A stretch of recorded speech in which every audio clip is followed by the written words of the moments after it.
Peça para o Senhor fazer um milagre na sua vida, porque hoje a salvação entra na sua casa.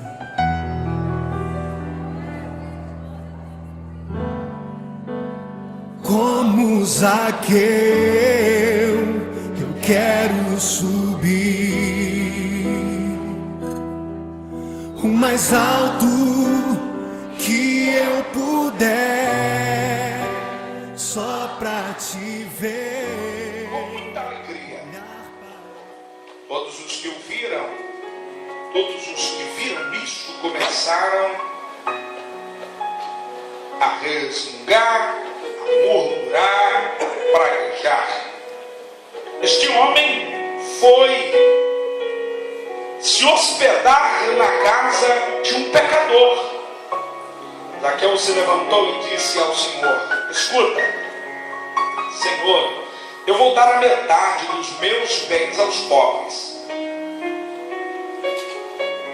E se roubei alguém, eu vou devolver 4 vezes mais.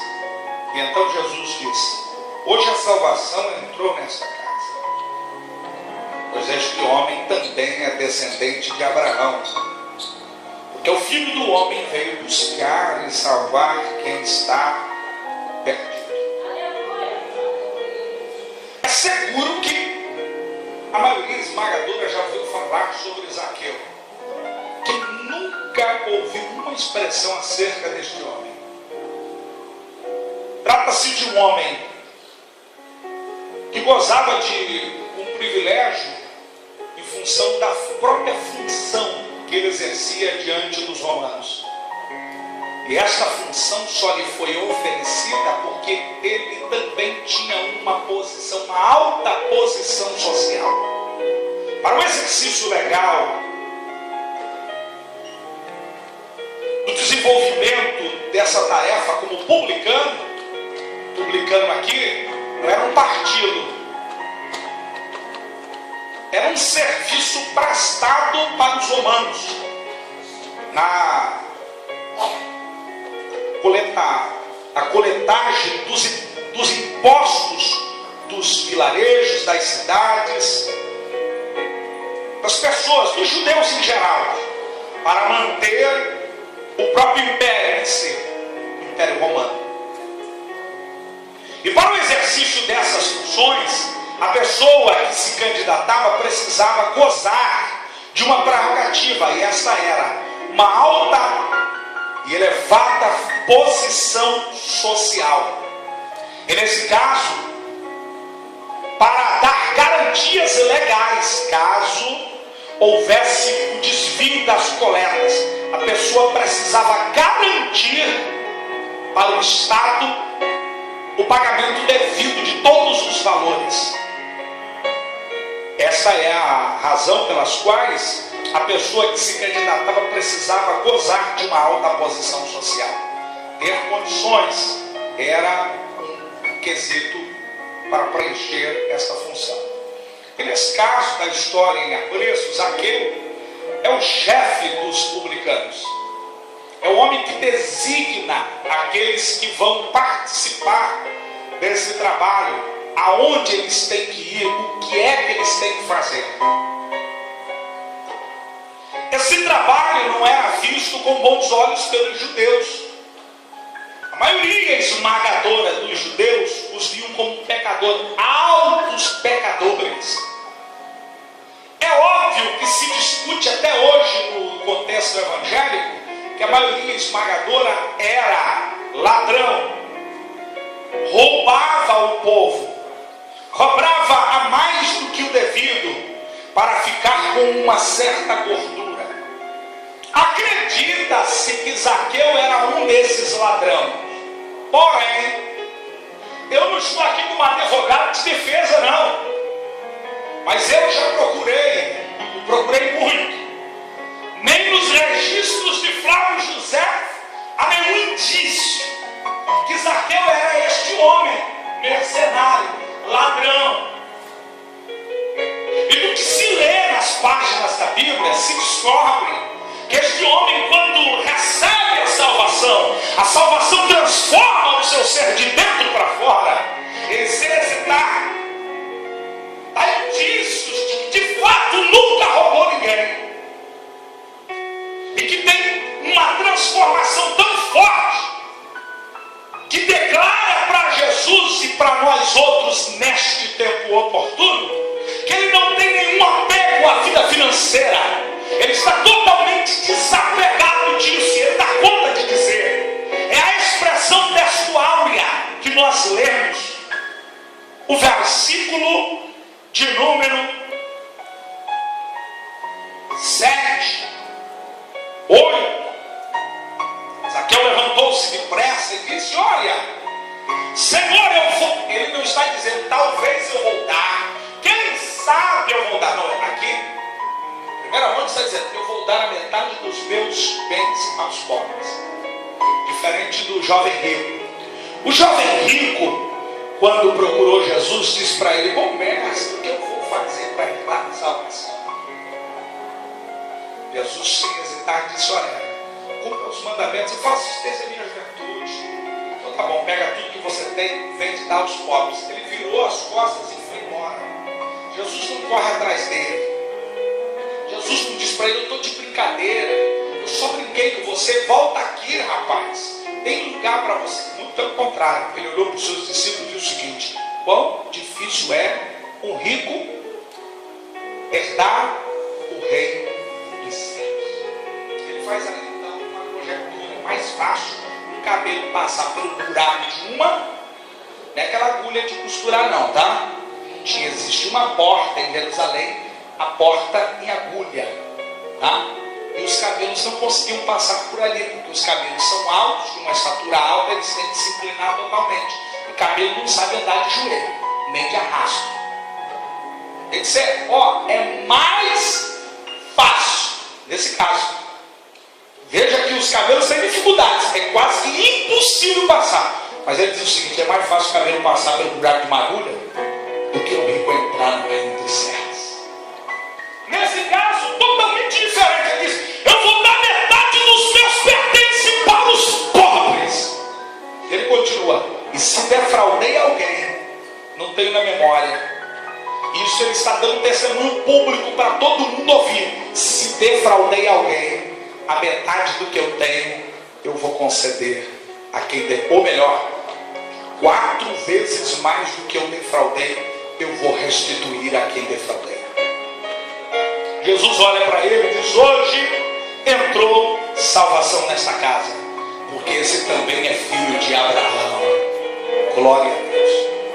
O que vamos aprender dessa história? Em primeiro lugar, quer anotar? Anota aí. Eu olho para o texto, eu vejo Jesus fazendo coisas que contradiziam diretamente o senso da opinião comum.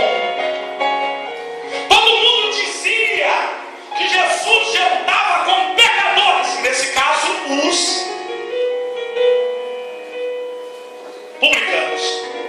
Se nós formos ao capítulo 9 de Mateus, versículos de número 9 em diante, nós vamos ver Jesus jantando na casa de um publicano, e nós vamos ver os fariseus os criticando. Ele tinha muitos amigos publicanos, e há muitos registros bíblicos nos evangelhos que nos revelam quantos publicanos foram salvos pelo evangelho. Por isso Lucas, em sua expressão máxima e final, concluindo essa história, no versículo 10, disse o seguinte: que o Filho do Homem veio buscar e salvar a quem se havia perdido. Bendito seja o nome do Senhor. Então ele fazia coisas que contrariavam o senso da opinião comum. Ele ia na contramão. As pessoas diziam: não fale com esse. Ele ia lá e falava. As pessoas diziam: não entre na casa desse. Ele ia lá e entrava. As pessoas diziam: não jante com esse. Ele ia lá e jantava. Louvado seja o nome do Senhor. Ele contrariava. E eu estava pensando nisso nessa tarde, e fiquei feliz, fiquei com o coração alegre. Se fôssemos seguir fielmente o modelo do ministério de Jesus, muita gente ia estar com a pedra na mão hoje, apedrejando o ministério. Porque as pessoas são cheias de preconceitos, cheias de interrogação, cheias de achismo.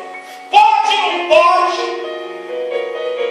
Jesus está conversando com uma samaritana, plena luz do dia. Os próprios discípulos fizeram juízo de valor dele.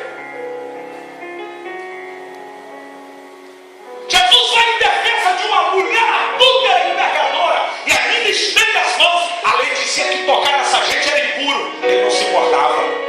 Ele não se importava com a preocupação que tinha a mente dos demais. Ele não se preocupava com o senso comum da opinião alheia. Ele arriscava tudo para ver gente salva. Louvado seja o nome do Senhor Jesus. Hoje somos cheios de preconceitos. E infelizmente, os que destroem a própria obra são os crentes. São os crentes que se prestam ao serviço, irmãos, do expediente das 25 horas contraditórias falando contra o próprio Evangelho. São os crentes que difamam a obra, que difamam a igreja, que difamam o ministério. Em leitura geral, são os judeus que estão distorcendo o plano de salvação estabelecido pelo Senhor. Mas pasme cada um dos senhores, Jesus parece que age com indiferença com isso. Ele arrisca tudo para ver um pecador salvo. Louvado seja o nome do Senhor. Enquanto eu orava nessa tarde, o Espírito Santo de Deus diz que está à procura de pessoas que arrisquem a vida, arrisquem o ministério, arrisquem a sua história para salvar pessoas, para estender as mãos, para ver gente caída de pé. Louvado seja o nome do Senhor.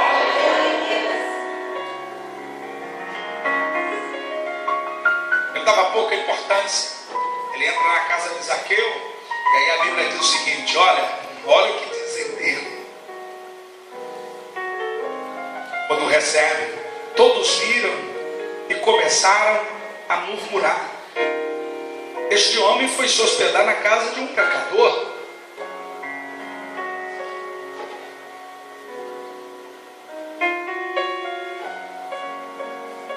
As pessoas são cheias de maldade no coração. Pode ver um pastor conversando com uma irmã, você não está sabendo. Só que as mulheres também têm alma. Os homens também têm alma. Imagine você ver um pastor numa boca de fumo.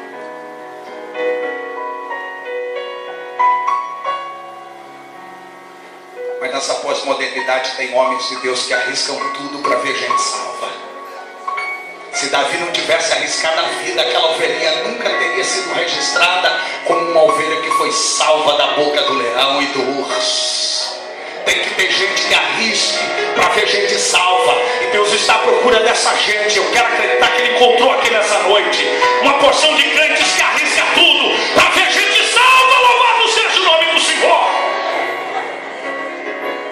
Eu olho para o texto e eu vejo um homem que precisava de Jesus. Nesse caso, Zaqueu. E o texto diz que quando Jesus está saindo de Jericó, uma multidão lhe rodeando, há uma multidão, e nessa multidão existe exatamente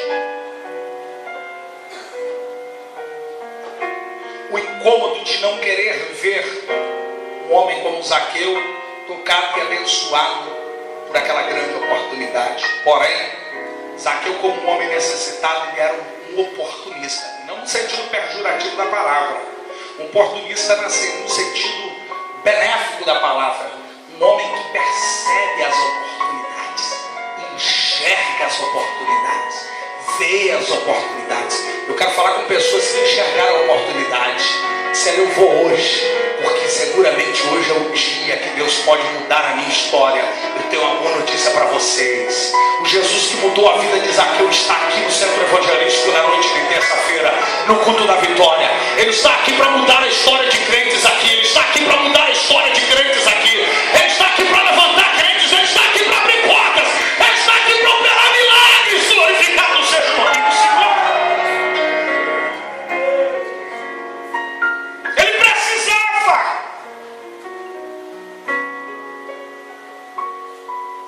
irmão sabia exatamente o que precisava fazer.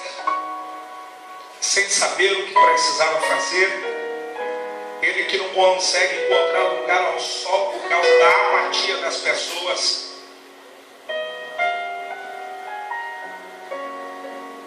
diz que ele era de pequena estatura e ele corre. Ele tem algumas virtudes, tem algumas desvantagens. Ele é de pequena estatura, mas ele é um corredor nato. Ele corre na frente de todo mundo.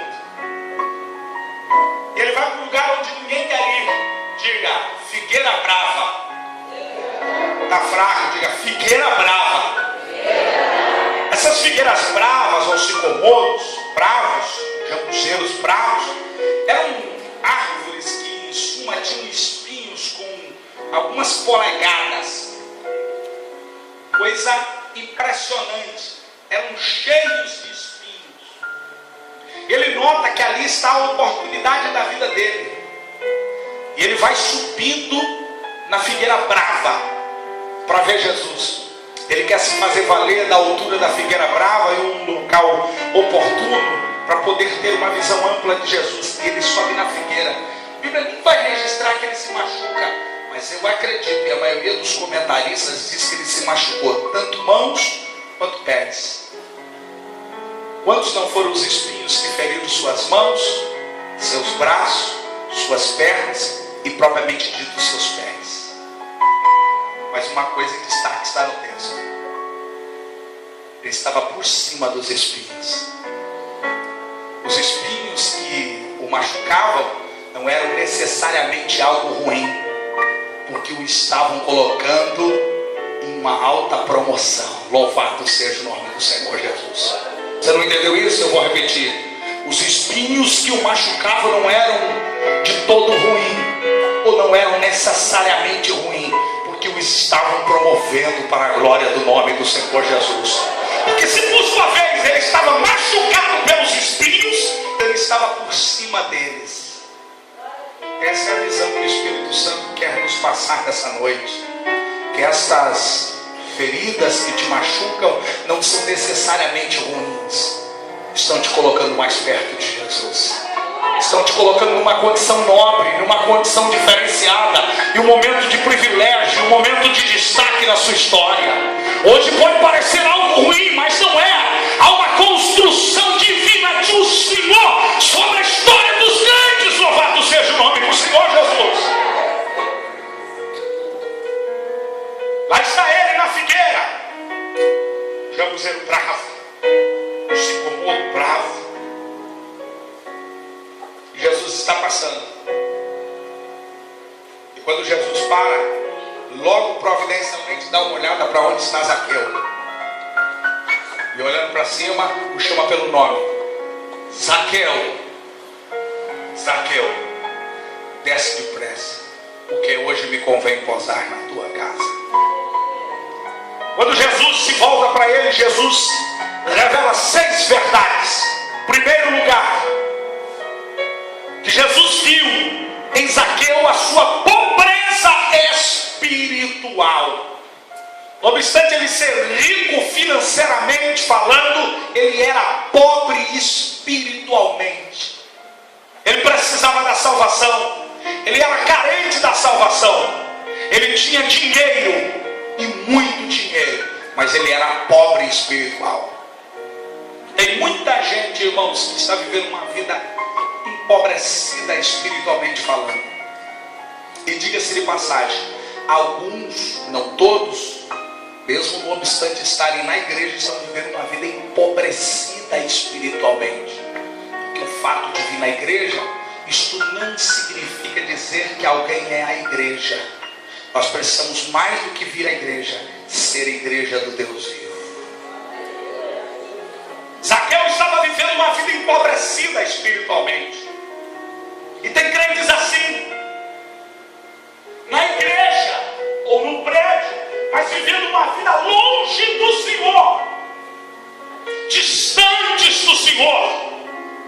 Por isso, do vazio existencial dentro da alma. É uma vida empobrecida. Mas o Cristo que olhou para Zaqueu e notou sua pobreza espiritual está aqui nessa noite no centro evangelístico. E ele tem solução para a pobreza espiritual. Ele tem riquezas espirituais para manifestar sobre a vida de crentes. Louvado seja o nome do Senhor.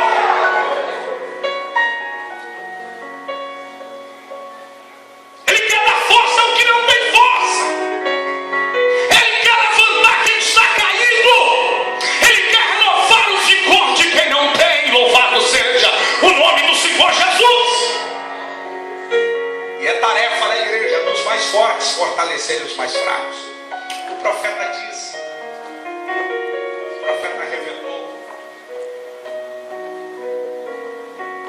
fortalecei os fracos, dizei aos fracos que o Senhor é forte, e Ele é forte e poderoso na peleja. Aleluia. O que é pobreza espiritual? A gente conhece de longe quem é pobre espiritual. A gente conhece de longe quem é pobre espiritual. A condição de vida revela isso. O comportamento revela isso. A pobreza espiritual.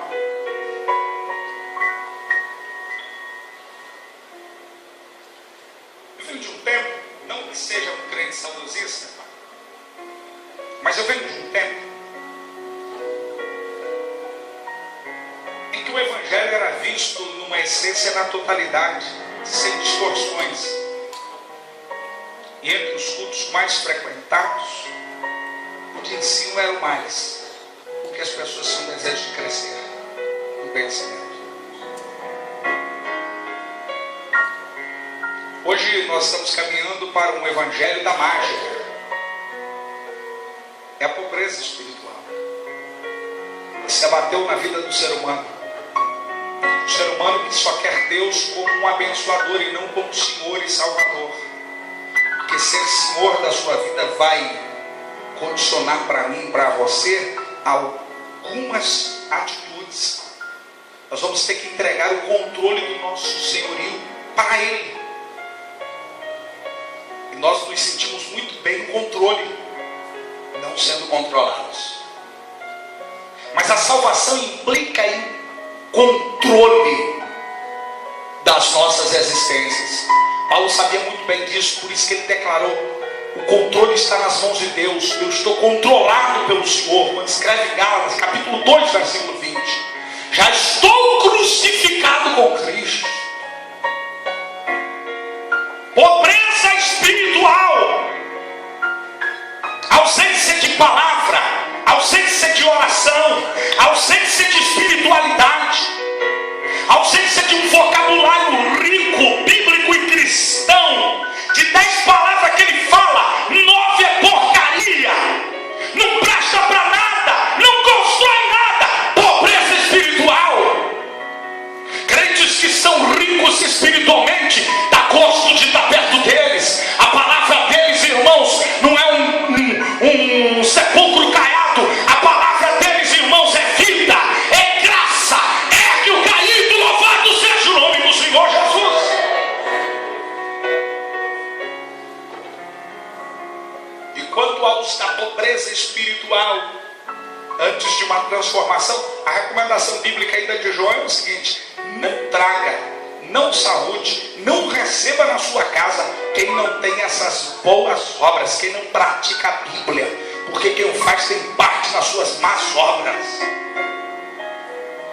E esse tal de parte nas suas más obras, hoje é a política da boa vizinhança. Cuidado com isso, meu irmão. Estar bem com todo mundo pode implicar estar bem com Deus. E se você, ou melhor, mal com Deus. E se você estiver mal com Deus, a coisa complica. Segundo lugar, ele teve uma visão de Zaqueu por dentro. Eu gosto disso. Quando ele olha para Zaqueu, ele olha para dentro. Ele enxerga o que está dentro de Zaqueu. Quando ele enxerga o que está dentro de Zaqueu, ele faz uma afirmação diferenciada da opinião dos demais. Os demais diziam: este é pecador. Jesus olha para dentro dele e diz: esse aqui é filho de Abraão. Não, esse cara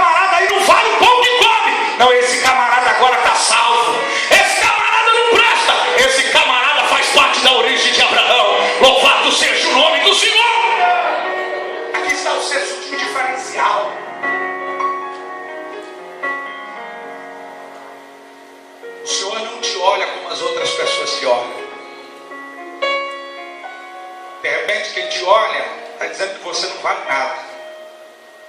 E essa tem sido a expressão máxima que alguns têm ouvido. Você não presta, você não vai dar em nada. Jesus está olhando para a minha vida e para a sua vida e está tendo uma visão diferente. Jesus está olhando para mim e para você, está enxergando algo nobre. Ele está vendo vontade de estar na presença dele, desejo de ser salvo. Ele está vendo em você uma atitude, louvado seja o nome do Senhor, diferenciado. As pessoas olham para você e dizem: esse aí, o Senhor olha para você e diz: esse é meu filho. As pessoas olham para você e te criticam. O Senhor olha para você e tem uma visão de dentro para fora. Ele conhece as batidas do seu coração. Ele sabe o que vai na sua mente. Ele sabe o que vai no seu coração. Ele olha Zaqueu por dentro. Os outros o estão chamando de pecador. Jesus o está chamando de salvo. Os outros estão chamando de desertado. Ele está chamando de filho de Abraão. Louvado seja o nome do Senhor Jesus. Ser filho de Abraão é um privilégio. É gozar de todas as prerrogativas das bênçãos espirituais. Em Abraão estava posto a bênção da família, a bênção da salvação. Ele era o pai da fé. E todo judeu até hoje, ortodoxos ou não ortodoxos, reverencia o nome de Abraão de Moisés. Todos eles se curvam diante de Abraão e de Moisés. Ninguém consegue ver esse indivíduo como um filho de Abraão, mas ele tem uma visão de dentro dele. Qual é a visão das pessoas a teu respeito? De repente estão dizendo que você é uma pessoa oportuna, entrona. Estão dizendo que você não vale nada. E outros adjetivos mais, eu não tenho nem coragem de dizer aqui no altar. Mas o Senhor está tendo uma visão diferente de você. Está tendo uma visão diferente de você. Está tendo uma visão diferente de você. Está tendo uma visão diferente de você. Louvado seja o nome do Senhor. Em terceiro lugar, ele olha para Zaqueu, ele vê força de vontade. Meu irmão, tem que ter muita força de vontade. A multidão está contra ele. A multidão está dizendo para ele: volta para a tua vida de explorar os teus irmãos judeus, seu publicano. Ele disse: não, eu quero conhecer Jesus. Ele não veio só para vocês. Ele vai para uma figueira brava, ele sobe em cima de uma figueira brava, ele se machuca. E nessa ação dele, Jesus vê força de vontade. Eu estava pensando nisso. Tem gente aqui, irmãos, que vem direto do trabalho. Não dá tempo de ir em casa, tomar um banho, trocar de roupa e fazer um lanchinho. Porque se for em casa, não dá tempo de vir para a igreja. Tem alguns que gozam da prerrogativa, do privilégio de poder ir em casa, tomar o banho, se arrumar. Mas a maioria esmagadora não. Vem direto. E não vem por causa de um homem, vem por causa de um Deus. Porque tem compromisso com Ele. Isso é força de vontade. E Deus leva em consideração isso. Deus sabe o quanto você teve que sacrificar para estar, para vir, para estar na casa de Deus nessa noite. Tudo isso Ele leva em consideração. Por isso Ele parou diante da figueira brava e o chamou pelo nome: Zaqueu, desce depressa, porque hoje me convém pousar na tua casa. Bendito seja o nome do Senhor Jesus.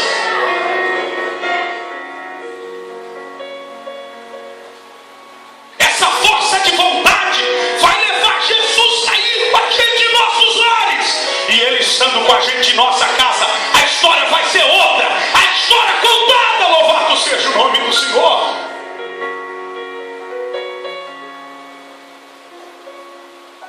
Quarto lugar,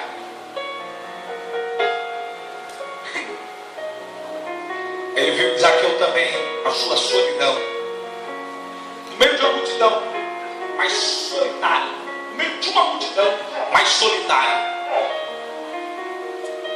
solidão está estampada no rosto de Zaqueu.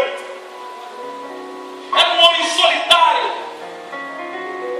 E essa solidão está qualificada da seguinte maneira: odiado pelos seus irmãos judeus, por ser publicano, e odiado pelos romanos por ser judeu. Ele era judeu e publicano.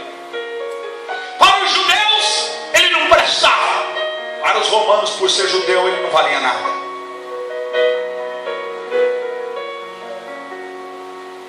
Ele vivia em um profundo estado de solidão, sem o apoio das pessoas. E esse, sinceramente, é o retrato de vida de alguns crentes, no meio de tanta gente, mas se sentindo só. Essa história vai mudar no nome de Jesus. Essa história vai mudar no nome de Jesus. Esse era o quadro de Gideão. Ele ficou apenas como um exemplo dos homens, numa guerra aparentemente invencível, contra um povo que era tão numeroso que não dava para se contar tal qual a areia da praia.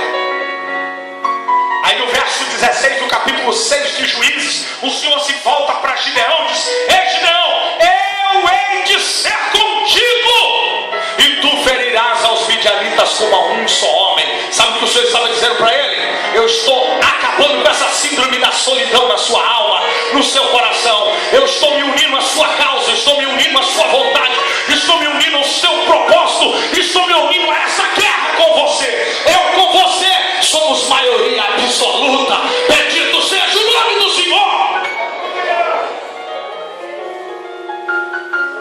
Se Deus estiver com você, meu irmão, o mundo pode estar contra você, você não tem como perder. Eu vou repetir: se Deus estiver com você, o mundo pode estar contra você, não tem como você perder. Eu vou repetir até você entender: se Deus estiver com você na sua vida, o mundo pode estar contra a sua vida, não tem como você perder. Glória!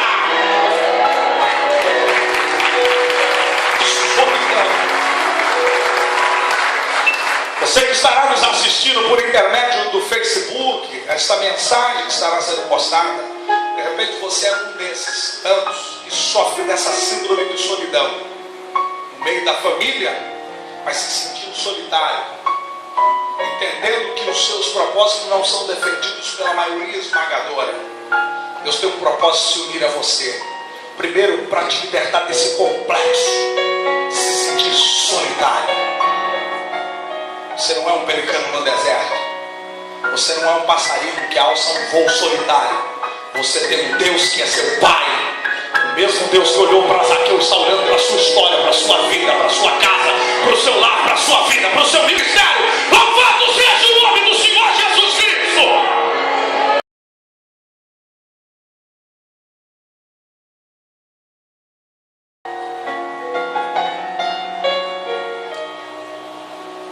Quinto lugar,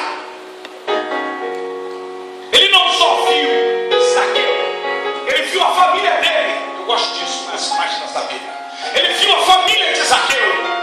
Eu estou falando com pessoas aqui que gozam do favor de se sentirem salvos e protegidos por Deus, mas por vezes sente um verdadeiro desconforto quando lembram de alguém que está ligado diretamente à sua vida. Ainda ontem eu prestava solidariedade a uma irmã nossa que num choro torrencial dizia: pastor, eu me esforcei para ver meu pai salvo, mas meu pai optou de morrer sem salvação. Uma mulher que sacrificou muita coisa para estar cuidando do paizinho dela nos finais de semana. E ela chorava. Você sabe qual é a minha frustração, pastor? É saber que ele foi para o inferno e não foi salvo porque não quis a salvação. Quantos hoje estão frustrados? É um verdadeiro sentimento de impotência dentro da alma. Enquanto aqui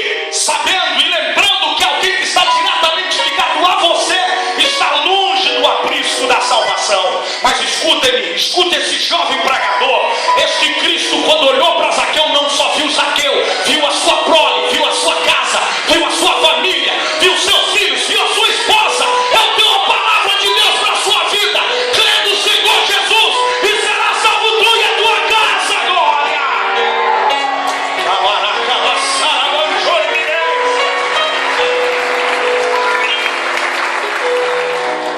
Sabe de uma verdade? Existem umas aparentes sensações que a gente por vezes sofre e experimenta.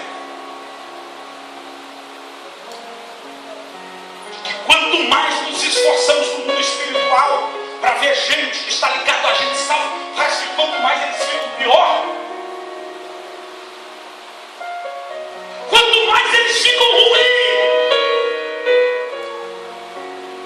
Quanto mais eles se envolvem em cordéis da morte.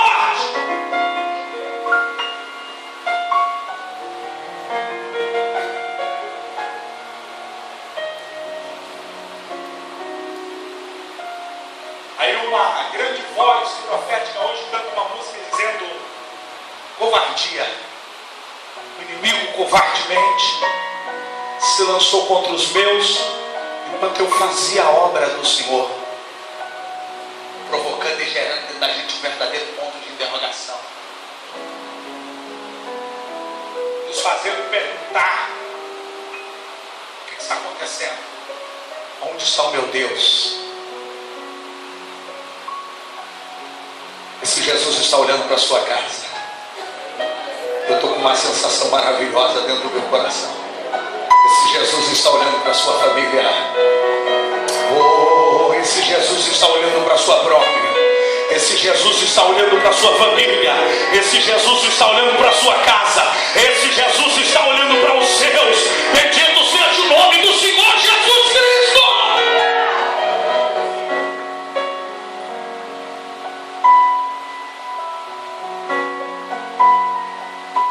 Quando eu tinha meus 22 anos de idade, pouco menos, 21, eu descobri que eu sou fruto de uma oração que meu avô fez alguns anos atrás em Pernambuco. Presbítero da igreja, não obstante ser cego, ele gozava de uma saúde de ferro. Mas naquela véspera de Natal, ele sabia que Deus o buscaria de madrugada, que ele não amanheceria com vida. Ele tinha 5 filhos. A mulher era católica. Ele pediu que ela preparasse o terno dele de linho e engomasse. Era uma véspera de Natal. Tendo acabado a ceia, ele fez um apelo a todos os filhos e a esposa, sem muito sucesso. A minha mãe, com 9 anos de idade, levava ele para a igreja, a Assembleia de Deus. Ele era o presbítero da igreja. Ela era o guia dele, porque ele era cego das 2 vistas.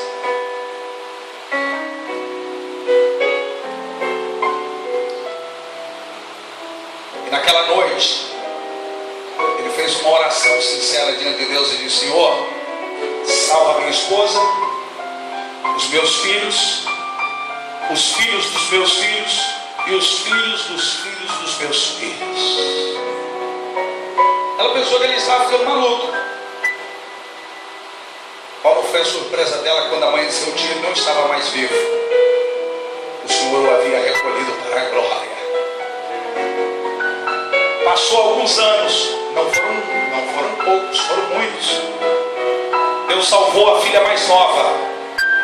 Depois salvou o filho mais velho. E o filho mais velho preparou e levou para a glória com câncer, mas ele morreu glorificando o nome do Senhor. Salvou a mãe, a matriarca, que também dormiu no Senhor. Salvou o outro filho. E dos filhos hoje só sobram com vida 3 filhos. 2 partiram para a glória junto com os pais. Uma mora inclusive aqui em Itaboraí, que eu ainda não tive o privilégio de ter um contato com ela. Faz mais de 20 anos que eu não a vejo. Tem meus primos. Eu estou orando a Deus para que Deus me mostre onde eles estão. Tendo visto que Itaboraí é tão pequeno.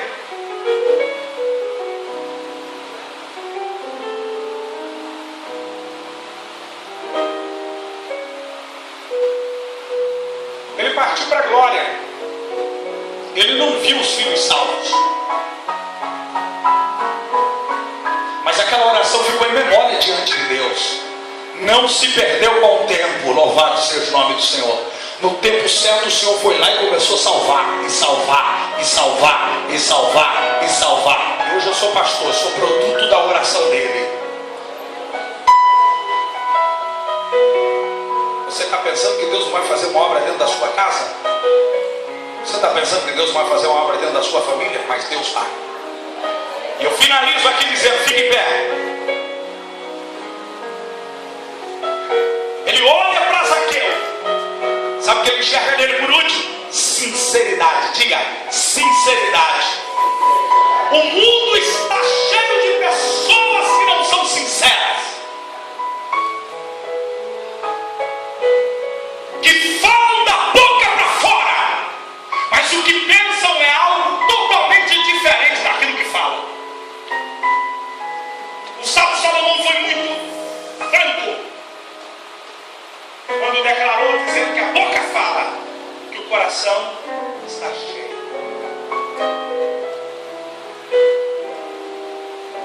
Eu olho para a história desse homem, eu vejo Jesus dizendo para ele, hoje chegou a salvação na sua casa, porque esse também é o filho de Abraão. Espera lá, o que Jesus construiu com isso? Disse que Zaqueu estava sendo sincero, porque Zaqueu, olhando para Jesus, disse, olha, Senhor, eu vou dar a metade dos meus bens aos pobres. A metade é deles. E olha que eu não tenho pouco dinheiro, eu tenho muito dinheiro, mas a metade do que eu tenho, eu vou fazer um cálculo e eu vou dar para os pobres. E se eu defraudei, se eu roubei alguém, testemunho público que ele está dando para todos ouvir, eu vou restituir 4 vezes mais. Jesus olha para ele. Jesus diz, de fato, você tem que pagar mesmo que você passou a perna em muita gente. Muito pelo contrário, Jesus não disse nada disso. Jesus simplesmente disse, hoje chegou salvação nessa casa. Porque este homem está sendo sincero. Ele é um judeu verdadeiro, filho de Abraão. Eu quero orar com vocês. Eu quero orar com vocês. Estará nos assistindo pelo Facebook. Quero ministrar uma oração de Deus para a sua vida. Você com quem Deus falou,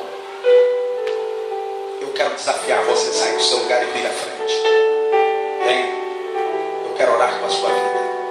Quero orar com você que está em um propósito. Quero orar por você que precisa de um milagre dentro da sua família. Precisa da salvação de Deus.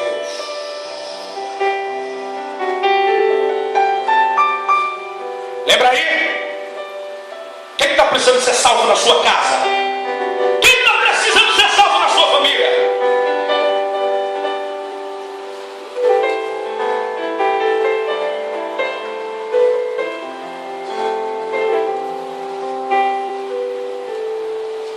Espalha um pouco mais.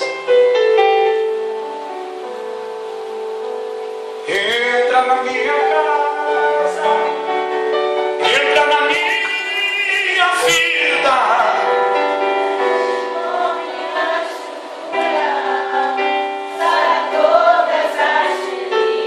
Me ensina. Eu quero amar o que o Senhor é o meu bem maior. Faz um milagre em mim.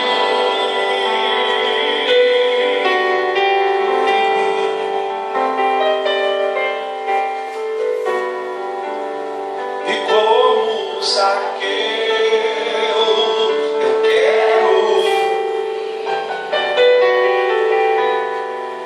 o mais alto que eu puder, só pra te ver, só pra olhar para ti e chamar sua atenção. Eu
na minha casa, entra na minha vida, mexe com minha estrutura, sara todas as feridas, me ensina a ter santidade. Quero amar somente a ti, porque o Senhor é o meu bem maior. Faz um milagre em mim, entra na minha casa, entra na minha vida, mexe com minha estrutura, sara todas as feridas, me ensina a ter santidade. Quero amar somente a ti.